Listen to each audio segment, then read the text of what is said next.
My name is Richard Grayson, 40 years old, a partner in an investment firm in New York. In the eyes of outsiders, I am lucky, a successful career, a happy family. My wife Elena is young and beautiful, with long fingers, and a smile that can make any man forget his reason. However, my marriage began to crumble one rainy night. That night, I got off work an hour earlier than usual, pushed open the door, the living room was dark, and only a note was left on the dining table. Dear, don't wait for me tonight for my girlfriend's party.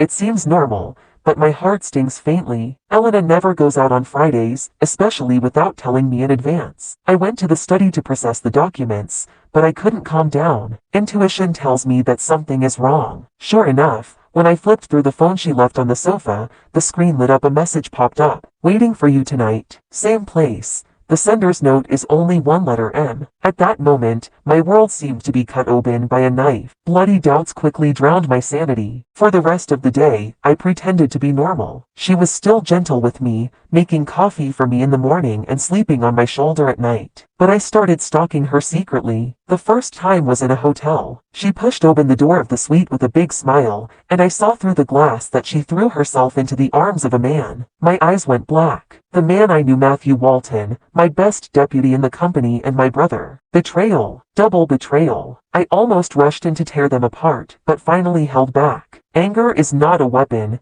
Patience is. I began to lay out. On the surface, I am still the thoughtful husband, but secretly I collect their evidence. Photos, audio recordings, bills, emails. I even hired a private investigator to record their every move. Every piece of evidence, like a nail in my heart. But I'm not in a hurry. I have to wait until the right moment. Until I can make them lose everything at the same time. I never imagined that I would one day be directing a farce about betrayal like a stage play. I had everything ready: the evidence, the audience, the stage, just the final performance. It was a Saturday night, and I invited a few close friends, as well as my parents-in-law, to a small party at home. Elena was all smiles at first, thinking I was showing off my good husband image again. She also put on the black suspender dress, suede waist, took my arm as usual, and played the good wife in front of the guests. I looked at her, my heart was on fire, but I held back, smiling as usual. Honey, go open a bottle of wine,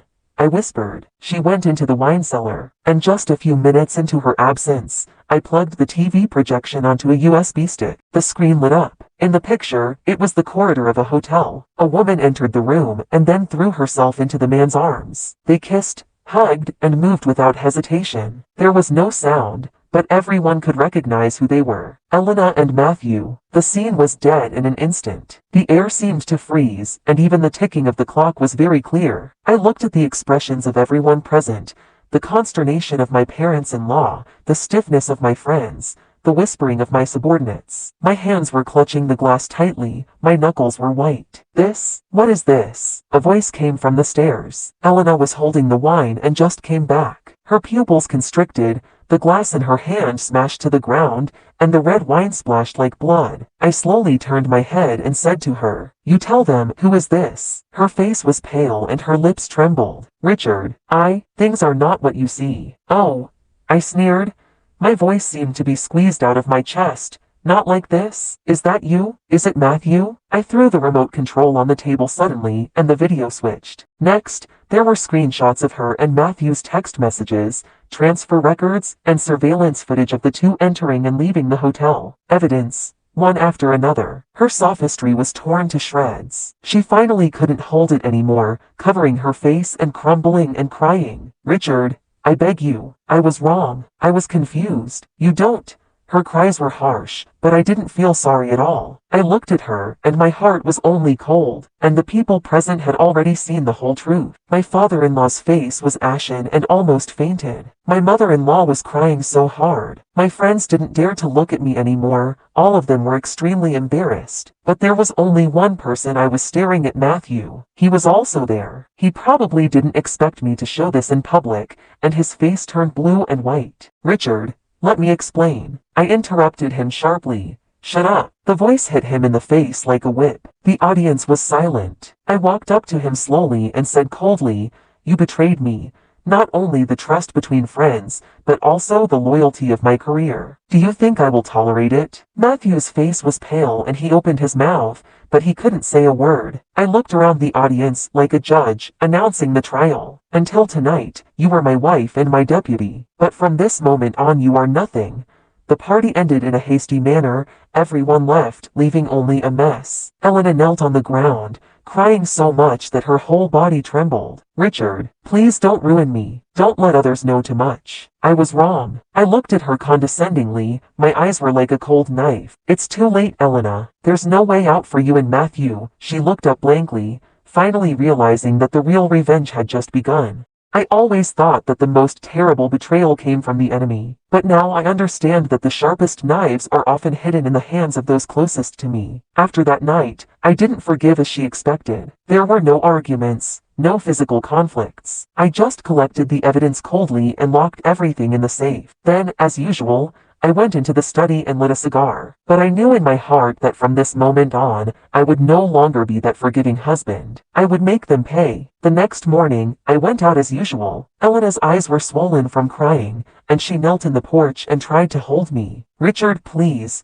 don't tell anyone. I'm willing to leave him and make up for everything.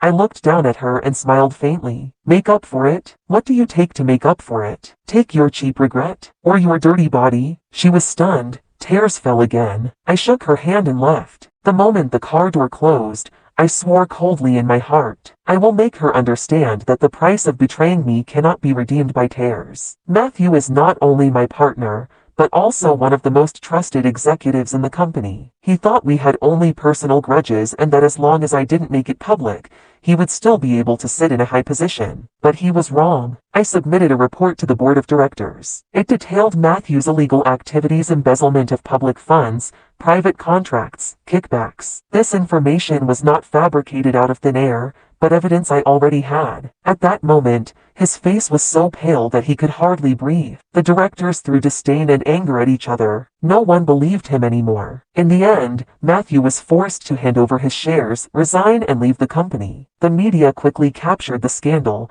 and the headlines in the financial pages read, "Well-known executives were expelled for corruption, and the company's stock price rebounded." Everyone was celebrating, but I smiled coldly in my heart. Matthew lost not only his position, but also his credibility in the industry. In the future, he will become a cancer that everyone can't avoid. And I know that his nightmare has just begun. Elena is still trying to maintain the surface. She put on beautiful clothes, pretended that nothing had happened, and continued to attend various social occasions. But I had already let the media out, leaking some vague photos and hints. Soon, rumors spread like wildfire. In the dinner party of the upper class, the whispers and cold laughter behind her back made her feel like she was on pins and needles. No matter how gorgeous the dress was, it couldn't hide the panic in her eyes. At a charity reception, as soon as she stepped into the hall, she heard someone whisper, "Look, that's the woman who betrayed her husband. Tiesk.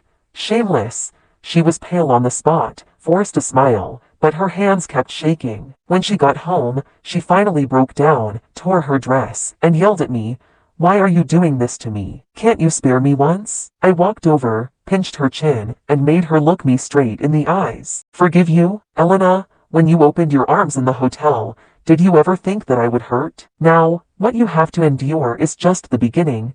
She trembled all over, tears fell on my hands. But I showed no mercy. I cut off all her financial resources. Credit cards were frozen, private accounts were wiped out. She used to be extravagant, but now she can only rely on the pocket money I throw at her at random every day. From Chanel to street brands, from Michelin restaurants to cold instant noodles. The gap is so great that she almost breaks down. "Richard, you can't do this to me." One day, she shouted at me in the living room. I turned around and smiled coldly. "Why not? You are my wife, and you can live in whatever cage I want you to live in." She took a step back, her face pale. At that moment, she finally realized that I was not arguing. I was destroying her dignity in the most ruthless way. In the dead of night, occasionally, I would watch her curl up in the room and cry until she lost her voice. But those tears no longer touched me. All that was left in my heart was hatred and a certain morbid pleasure, revenge, which made me feel like I was in control of my destiny. And they, Elena and Matthew, were like trapped beasts, forced by me to run away. However, I knew that this was not enough. They had not yet felt true despair. The real revenge has just begun.